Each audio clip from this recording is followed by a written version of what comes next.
नमस्कार मंडळी, तर परत आज मी तुमच्यासाठी एक अशी खास रेसिपी घेऊन आलेली आहे। तर आजची रेसिपी आहे विदर्भ स्पेशल सोले भात। तर हा सोले भात विदर्भामध्ये आवर्जून केला जातो, तसेच आवडीने खाल्लासुद्धा जातो। तसेच मसाला भात हा प्रत्येकाचा आवडीचा आहे, तसंच विदर्भामध्ये सोले भात हा आवडीचा पदार्थ आहे। तर हा सोले भात कशापासून तयार करतात किंवा याला सोले भात का म्हणतात हे पुढे मी व्हिडिओमध्ये सांगणारच आहे। त्यापूर्वी जर तुम्ही चॅनलवरती नवीन असाल तर प्लीज चॅनलला लाईक, शेअर आणि सबस्क्राईबर करायला विसरू नका। विदर्भामध्ये खूप मोठ्या प्रमाणामध्ये तुरीची लागवड केली जाते, त्यामुळे इथे वेगवेगळे पदार्थ करून खाल्ले जातात। तर हे वेगवेगळे पदार्थ चॅनलवरती आहेच। तर आज आपण याच तुरीच्या शेंगापासून सोले भात करणार आहोत। शेंगा सोलून त्याचे दाणे काढून घ्यायचे आहे। तर इथं अर्धी वाटी दाणे काढून घेतलेले आहेत। एक मिक्सरचं भांडं घ्यायचं आहे, त्यामध्ये अर्धी वाटी खोबरं टाकलेलं आहे आणि 6-7 हिरव्या मिरच्या आहेत। अद्रकीचा एक तुकडा आहे, कोथिंबीर टाकलेली आहे।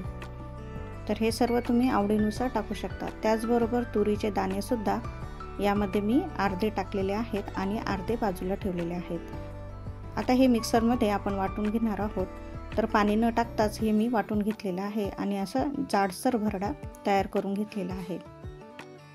तर तुम्ही बघू शकता असं हे वाटण आपलं तयार झालेलं आहे। आता एक कुकर घ्यायचा आहे, त्यामध्ये 2 पळी तेल टाकायचं आहे। 1 चमचा जिरं टाकलेलं आहे। त्याचबरोबर खडे मसाले सुद्धा आपण यामध्ये टाकणार आहोत। तर यामध्ये 2 लवंग, 2 मिरे, 1 मोठी विलायची आणि तेजपत्ता असं टाकलेलं आहे। त्याचबरोबर 1 मोठा कांदा बारीक चिरून घेतलेला आहे आणि 5-6 लाल मिरच्या या सुद्धा टाकलेल्या आहेत। त्यानंतर आपण वाटण टाकणार आहोत। तर हे वाटण तुरीचं वाटण आहे, जे आपण मिक्सरमध्ये वाटून घेतलेलं आहे। आता हे छान आपण परतून घेणार आहोत।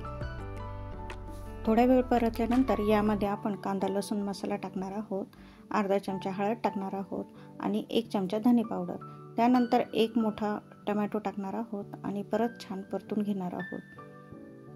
आता यामध्ये थोडंसं पाणी टाकून मसाला शिजवून घेणार आहोत। त्यानंतर गरजेनुसार आपण पाणी टाकायचं आहे आणि चवीनुसार मीठ टाकलेलं आहे।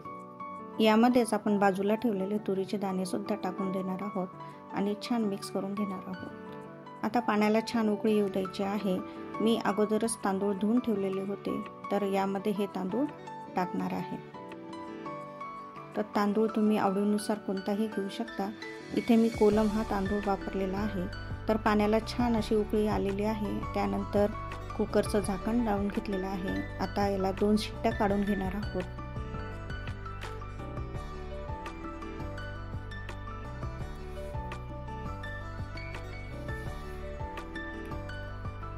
2 शिट्ट्या झाल्या की गॅस बंद करणार आहोत आणि कुकर थंड झाले की आपण झाकण काढून घेणार आहोत। तर तुम्ही बघू शकता मस्तपैकी असा हा सोले भात तयार झालेला आहे। नेहमीपेक्षा वेगळ्याच चवीचा असा हा सोले भात तयार झालेला आहे। तर याला सोले भात का म्हणतात, तर तुरीच्या दाण्याला विदर्भामध्ये सोले असे म्हणतात। तर याची भरपूर रेसिपी आपल्या चॅनलवरती आहे, त्याची लिंक मी इथे शेअर करणारच आहे, ते तुम्ही नक्की बघा। तर बघा इथे छान असा हा आपला विदर्भ स्पेशल सोले भात तयार आहे। तर तुम्हीही नक्की ट्राय करून बघा, कसा झाला हे कमेंट्समध्ये सांगायला विसरू नका।